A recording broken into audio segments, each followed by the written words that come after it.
series victory tonight against Missouri. Kind of what are your thoughts at this stage? Well, first, I want to say welcome back to all those female athletic winners that played on all these different teams. It was the 50th anniversary of women's athletics at Alabama this weekend, so it was really cool to see a lot of people that I watched play here. Several of them obviously were before my time, but it was really, really cool to welcome them home. Second, the crowd was awesome. You know, we had over 100,000 people for the third straight year come through the gates of the Rhodes House, and it just doesn't happen anywhere else. So very appreciative of the support. We got one more home game, so we need a lot of people out tomorrow. But then I think, you know, one of the sayings that we use within our program is gritty, not pretty. And if you were here from beginning to end, that's how I would have described this win. And we've been on the other side of that, you know, where it wasn't a win. And we pulled it out. I'll take it any day. I'll take an ugly win over a pretty loss any day. Yeah, so as you just kind of talked about tonight, y'all celebrated 50 years of women's sports at UA and kind of reflected on the history of that in this program. How do you think Team 29 has kind of carried on that legacy, and also what makes it different from the teams we've seen before? Well, number one, I think,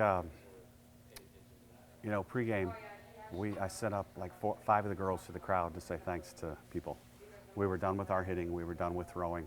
We were waiting to take our infield, and just 5 of the girls sprinted up to the stands and shook everybody's hand that they could find and say thank you. And having an attitude of gratitude is special. A lot of people can spend their money 1,000 different ways.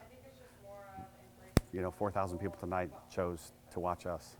So let's go thank them and show them that we do have an attitude of gratitude and, you know, appreciate them being here. And I think that's kind of what's grown the sport here. And I've seen it from, you know, women's basketball, volleyball, soccer, you name it. We appreciate our fans. Yeah, so y'all had so many big plays from almost everyone across the board on both sides of the ball. What does that say about the power of this team? Well, I think, you know, shoot, way back in August when we first started, I said this was the most athletic team we've ever had. And, you know, you saw plays tonight that just, it's amazing. You know, Callie Hevlin to Abby Duchscher on a ball that she has to run forward from second base, literally throw behind her to get a fast runner. And Abby's got to be ready for a hellacious hard throw because it is a fast runner. And they both make the play. You know, it just is fun to watch. You know, all over the field, they're really good athletes.